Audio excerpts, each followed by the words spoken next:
Então vamos lá. Mas por que o pastor Zé Gonçalves, na introdução desse livro, ele começa mostrando uma pesquisa de 80% que falam dos crentes, se dizem gostar, ou dizem cristão, gosta dos crentes, mas 34% na verdade tem um aspecto negativo. Ou seja, se um número maior, 80% acredita, fala bem, por que que apenas 34% dão um bom relatório?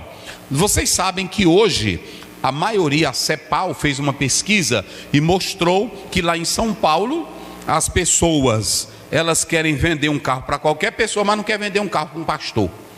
Ou seja, a credibilidade de um pastor hoje perante a sociedade, quase no seu todo, não está valendo o quê? Nada. Não é assim? Não está valendo nada. Como também do padre. Não é só de pastor não. Nós estamos na mesma sacola, todo mundo. Agora, a minha pergunta lá em cima é: por que os líderes da igreja e a igreja estão perdendo credibilidade? Eu estive analisando e nós apontamos 7 coisas que podem trazer esse desfecho para nós. Primeiro, escândalos na igreja. Nós temos que analisar 2 coisas: escândalos na igreja e escândalos na liderança. Na igreja, o que está acontecendo? Panelinhas, fofoquinhas, crente falando mal de pastor, falando mal de igreja, pastor falando mal de crente. As pessoas, quando observam para a igreja e vê que nós não somos não querem estar no nosso meio.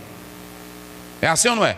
Então, primeiro fator. Segundo fator, líderes que na verdade cometem pedofilia, cometem adultério, sexo ilícito. Como é que as pessoas vão acreditar em um líder que na verdade... E aí a pessoa diz assim: pastor, o senhor crê na restauração de um pastor que caiu? Eu creio na restauração dele para ir para o céu. Para ir para o céu. Agora, para ele ser vitrine de novo na igreja, é algo muito complicado.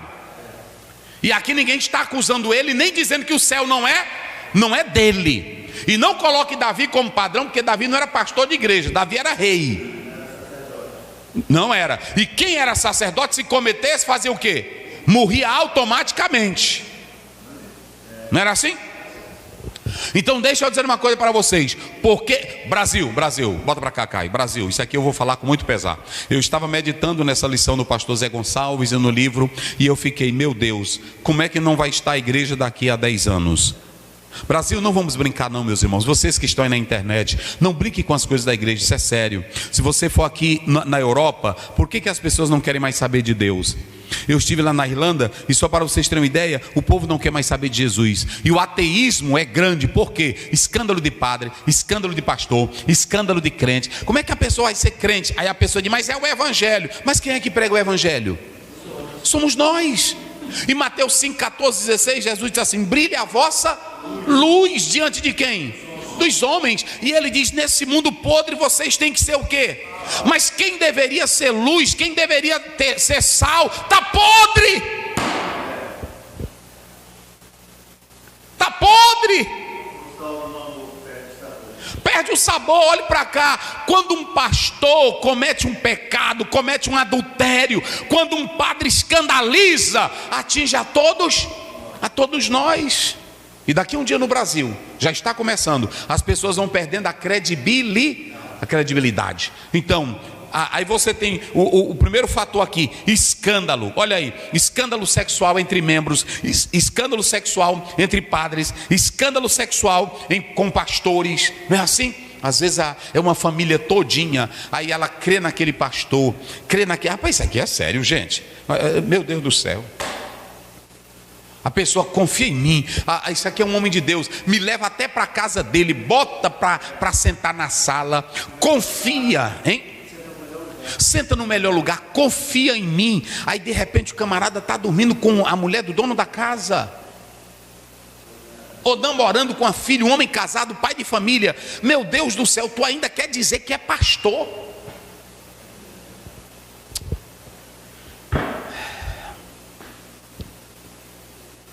Outra coisa que está esvaziando a igreja e deixando o povo de se congregar: doutrina sem Bíblia, rigidez de pastores e de líderes que pregam o que a Bíblia não está mandando. só tradição, só ensina tradição. Ele fica o tempo todo no culto, aqui não entra assim, aqui é assim, aqui ninguém vem desse jeito. Aí tu fica com essas besteiras e ninguém mais quer se congregar. E ainda diz assim, aqui tem Bíblia, aí não tem nada de Bíblia. Aí tem grito, aí tem tradição. Bíblia é você pegar um sermão, querido pastor, bota pra cá, Caio. Cadê o tá aqui. Aí, você quer Bíblia? Eu vou te dar um exemplo aqui rapidinho. Tu quer Bíblia? Pega a tua Bíblia e vai ler o teu sermão. A primeira coisa que você tem que entender é uma tese. Lê o versículo, procure a tese daquele versículo. Pronto, olha o que o pastor leu, Atos 2, bota bem, vamos rapidinho. O que é uma exposição? Rapidinho, para 2024. Olha, querido pastor, que só prega tradição e o teu templo está esvaziando, pastor. Tem igreja aí no Brasil que eu já fui pregar, que a mocidade todinha já foi embora. E ainda diz assim, aqui é assim, pode ficar eu sozinho. Pois vai ficar só tu e a tua mulher. Olha lá, Jesus nunca andava só. Jesus, ele tinha a palavra certa. Mas quem era que andava atrás de Jesus? Publicanos e pecadores. E há um livro que foi lançado, até criança, há um livro que foi lançado pela CPAD, se vocês puderem comprar, a história dos judeus, a história de Israel, é mais ou menos isso o título, a história de Israel. O autor diz lá claramente que quem matou Jesus não foi o povo, quem matou Jesus foi uma autoridade que influenciaram o povo. O povo não sabe. Foi um complô de judeus e escribas, homens intelectuais que mataram a Jesus. O povo amava Jesus. Foi que eu pedi aí? Vai lá. Ouvindo eles isto. Pronto, lá vai. Ouvindo eles isto. A mensagem tem que ser pregada pelo ouvir da verdade. Vai. Compungiram-se em seu coração. Sem ações de arrependimento não há salvação. Vai. E perguntaram a Pedro e os demais apóstolos. A palavra tem que tocar para provocar mudança. Está bem aí uma mensagem tua. Essa é a mensagem. Qual seria a tese principal? A necessidade do arrependimento. Essa é a tese. Tu tem que descobrir a tese. Aí você vai consubstanciando isso aqui tudinho. Agora ficar na igreja, aqui eu não ando de calção. Isso não é evangelho. Hein? Isso é evangelho, é? Aqui eu não bebo café. Aqui na minha igreja, quem beber café eu disciplino. É evangelho? Como é que diz? Aqui ninguém come pimenta. Ah, vai pregar evangelho, rapaz? Isso não é evangelho, gente. Não é assim? Eu não tomo banho de calção. A Bíblia diz, está lá em Hebreus 4:13. Todas as coisas estão nuas. Aí fica na igreja pregando. Isso não é evangelho. Ainda diz assim, aqui tem palavra. Palavra de onde? Aqui tem mensagem. Mensagem de onde? Tem pastor que ele está, pastor, irmão, que ele está dentro da igreja, aí está secando, pastor. Sabe por que está secando? Porque lá você só está enchendo de costume seu, não é da mensagem do evangelho.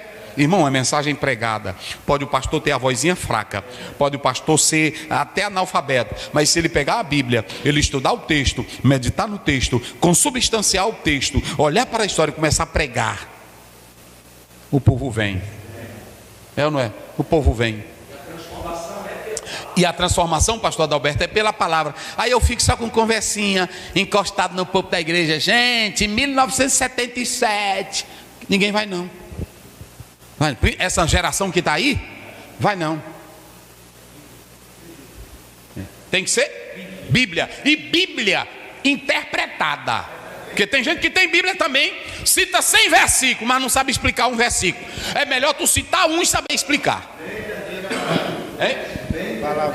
Bem interpretada. E aí você precisa disso. A verdadeira palavra expositiva é aquela que o pregador ele estuda, lê, explica e aplica. Isso. Aí ele segue isso, não é? Ele segue. Então vamos lá. O primeiro que eu falei é escândalo. O segundo, posicionamento conservar, mas sem Bíblia. Eu sou conservador, mas eu sou conservador dentro da Bíblia. A Bíblia diz. Segundo, falha nas questões financeira. Mostre para a igreja. Aqui eu não tenho vergonha. Eu boto no telão da igreja o que eu ganho. Eu boto no telão da igreja o que a gente gasta. Eu digo onde é que está a contribuição do irmão. Porque tem muitos que estão deixando de frequentar as igrejas porque não tem transparência financeira. São vários fatores, gente. E aí o pastor mexeu com isso. Aí eu tenho que falar isso aqui. Aí as pessoas ficam duvidando. Vê o pastor andando num carrão, Aí disse assim, mas meu Deus, ele só ganha R$1.000 e está andando de Hilux. É assim ou não é? Aí é desse jeito. Está na igreja, mas está na prefeitura, ganha do prefeito, ganha do governo, ganha do diabo, ganha do cão. Aí a igreja, meu Deus, o que esse homem é? Ok? Afastamento da religião. O mundo mesmo hoje já está frio para com a religião. O ateísmo, a negatividade, o capitalismo é o que está dominando. Falta de transparência. Tem que ter transparência em tudo. Mudança Olha, você tem que entender que está mudando. E se a gente não acompanhar, é mudar o evangelho? Não. É mudar a essência? Não. Nunca o evangelho pode ser mudado. Mas os meus modos de transmitir o evangelho podem ser mudados. É ou não é? Tem pastor que até hoje não aceita bateria. E o que bateria tem de pecado, irmão? Rapaz, uma bateria na igreja. Onde é que isso tem pecado na igreja? Bateria a gente bate até assim na mesa, já é uma bateria. Eita, meu pai do céu. Concorrência com outras espiritualidades. Antigamente era só a Assembleia. Quando você falava em igreja no Brasil, era a Assembleia de Deus, a Congregação Cristã e a Igreja Católica. E tinha a Batista também. Então, só tinha aquela, não era? Agora hoje, irmão, tu tem em cada esquina uma igreja, e cada uma com uma espiritualidade diferente. Esse aqui diz, eu não gosto do pastor Oziel, eu vou para a igreja que eu gosto do reteté. Vá para lá, reteté, não é assim? Que não existe isso. Aí ele vai para a igreja do reteté. O outro diz, não, eu não gosto de zoada, eu vou para a Batista. Não é assim? Não, eu não gosto da Batista, eu vou para a Assembleia de... E ainda tem hoje as religiões que agora estão trazendo a acupuntura, estão trazendo a meditação oriental, estão trazendo a paz. Já tem muito crente que anda com isso. A meditação. Ou seja, está tendo um confronto de espírito ali. E aí a espiritualidade está tendo concorrência até no nosso meio. Tem pastor que quer mostrar que é mais cheio do que o outro. Tem um que quer mostrar que tem mais língua do que o outro. Tem um que quer pular mais do que o outro. Tem um que quer dizer que tem hermenêutica mais do que o outro. Eita, meus irmãos, a bagaceira está grande. Está aí. Redes sociais é outra coisa que está acabando com os crentes. Por que, pastor Zé? Tem pecado na rede social? Não. Mas quando um pastor peca, quem é que bota lá? Está onde? Quando tem um pastor que namora, eles botam aonde? Um padre que escandaliza, botam aonde? Ou seja, e aí antigamente só aquela cidade sabia, só aquele bairro sabia. E hoje pela internet? Então pronto, isso é uma influência tremenda. Então lá vai, olha aqui, ó. Primeiro, o povo de Deus na Bíblia. Você pode observar, o povo de Deus no Velho Testamento. E aqui você tem essa expressão aqui que o pastor Zé Gonçalves colocou, Kahal. Kahal era uma expressão aplicada para Israel como ajuntamento. Interessante que eles dizem que tinha um aspecto civil e tinha um aspecto religioso. Mas quando se fala de Kahal, para Israel, todo o ajuntamento de Israel, ainda que fosse civil e ainda que fosse religioso, era teocrático.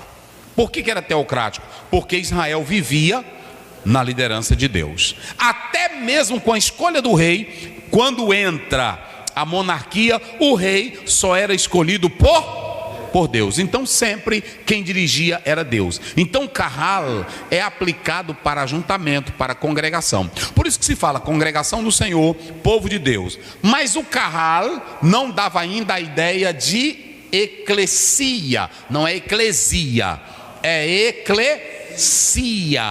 Ok? Porque o sigma, ele não tem aquele nosso som. Isso, então é eclesia. E aqui é Kahal. Amanhã quando você for falar, não é Kahal, não é Kahal. Aí você fala Kahal, ok? Aqui é uma cultural, certo?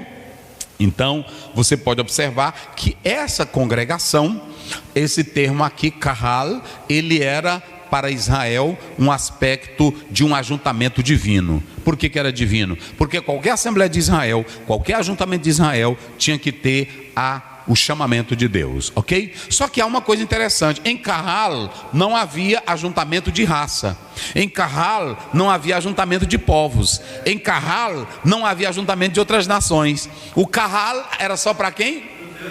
Só para os judeus e os prosélitos. E lá no Velho Testamento só para os judeus, não é isso? E outros que vinham para lá.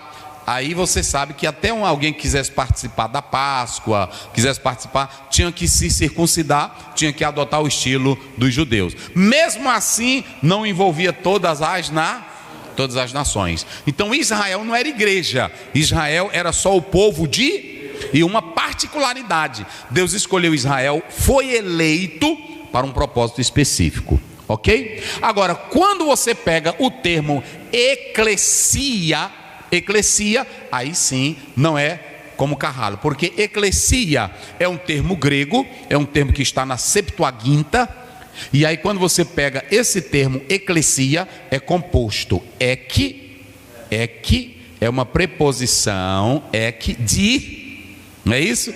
E klesis, chamado. Então, chamado de fora para dentro. Só que esse termo aqui, ele era totalmente grego, diferente desse carral, porque o termo aqui falava de um ajuntamento do povo na Grécia, na porta da cidade ou na cidade, que era um aspecto democrático. Então, eclesia era uma assembleia. Era, até hoje, quando você pode ler, quando você fala eclesia lá no grego, você vê que pode se referir a um teatro, a um salão, ok? Então vocês podem analisar ajuntamento. Qual é a diferença, pastor Zé, entre eclesia e carral? Carral era para um povo específico e eclesia era o ajuntar. Só que saindo, o termo foi para o grego, porque o Novo Testamento foi escrito em quê? Escrito em grego. Aí o Novo Testamento dá a ideia que a eclesia é o ajuntamento de todas as nações. Ou seja, aqui você tem a presença de toda raça, tribo e nação, porque a igreja não é um Israel apenas, a igreja não é um povo apenas, a igreja é aquela multidão de pessoas que acreditam no sacrifício de Jesus, que derrubou a barreira étnica, a barreira racial, a barreira social, e em Cristo todos, o americano pode ser crente, o judeu pode ser crente, o brasileiro pode ser crente, o africano pode ser crente. Aí a eclesia, é um chamado para todos, ok? E como igreja nós somos templo do Espírito. E aqui eu coloquei Israel e a igreja. Há uma diferença: Israel foi escolhido para um propósito lá no Velho Testamento, mas ele falhou, e agora entra em cena quem? A igreja. Deus tem um plano para Israel, eu coloquei aqui, está até em Romanos 11, 26. Mas hoje, no momento, quem é que está em voga? A igreja. Israel pode fazer parte da igreja? Sim. A igreja é Israel? Não. Israel era específico, tinha um propósito. Então você tem que fazer essa diferença entre Israel e a igreja. Hoje cada um teve o seu papel, mas hoje a igreja, ela engloba todo mundo. Um judeu pode ser crente acreditando no Messias, sim ou não? Pode sim, ok? Mas o irmão pode hoje voltar a ser judeu, membro da igreja? Não, então não existe isso, ok? A igreja na tradição católica e protestante. Na igreja católica, com respeito aos católicos, mas há uma hermenêutica fragmentária, usando Mateus 16, 18, eu te digo que tu és Pedro. Então eles dizem que Pedro foi o primeiro papa, mas o primeiro papa, Pedro, era pobre, era casado, entendeu? E era defeituoso. O primeiro papa, se foi Pedro, ele não aceitava adoração, era repreendido, era repreendido. Então não é essa ideia. A Bíblia não tem nenhum aspecto de dizer que o Pedro é a base da igreja. A igreja católica, ela tem um argumento de que o fundamento da igreja quem é? Agora imagine Pedro sendo o sustentáculo da igreja. A fragmentação, a falha de Pedro. Pedro não é a base da igreja. Pedro também pregou e ele sabia que a igreja era edificada em Cristo.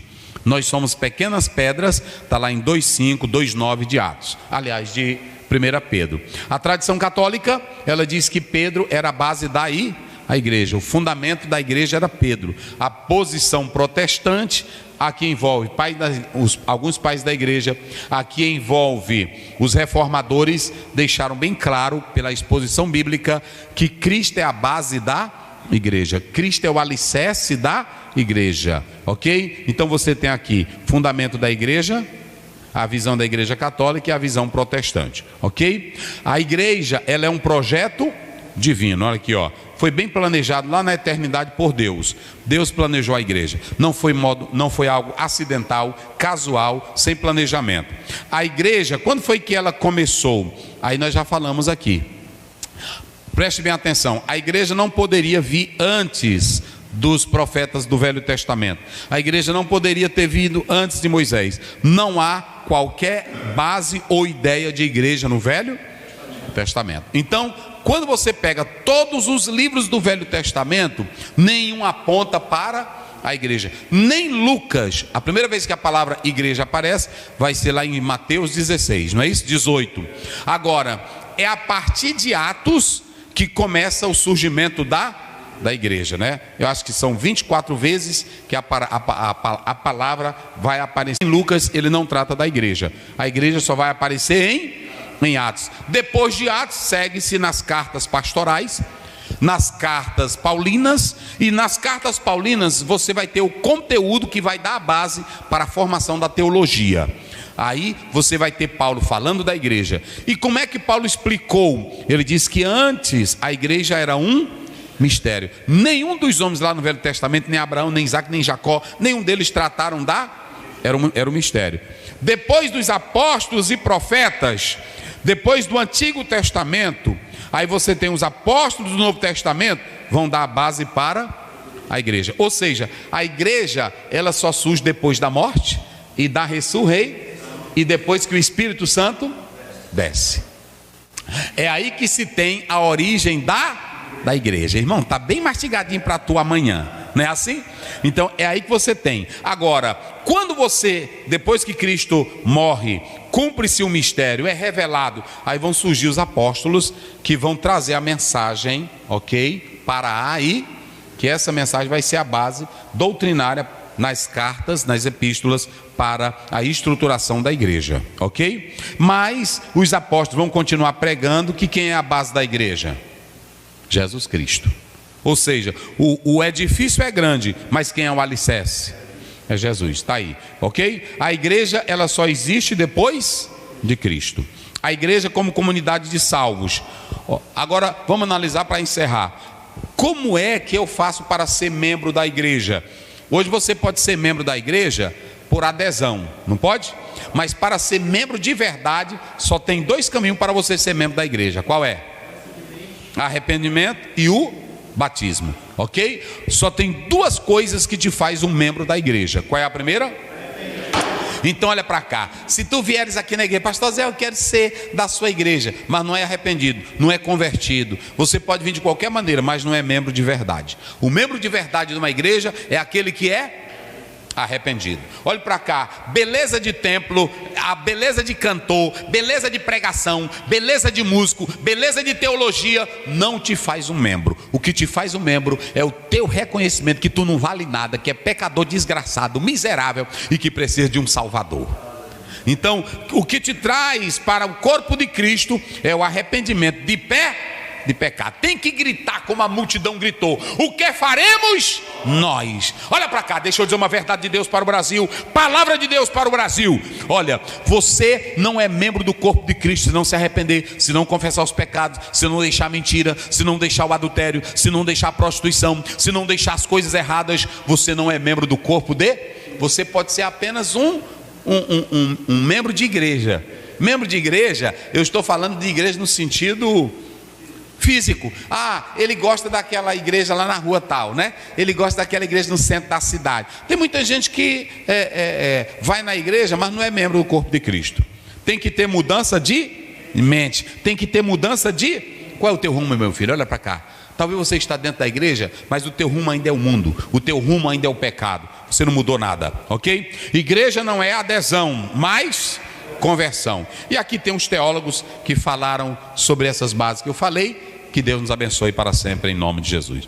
Irmão César orando, pastor Luiz dando as bênçãos apostólicas. Bendito Deus, Pai Celestial, te louvamos nesta noite por mais essa oportunidade maravilhosa de aprender, de cultuar o Senhor.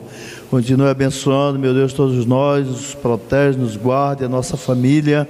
Abençoe grandemente os filhos que estiveram conosco nesta noite, adorando e aprendendo a Tua Palavra.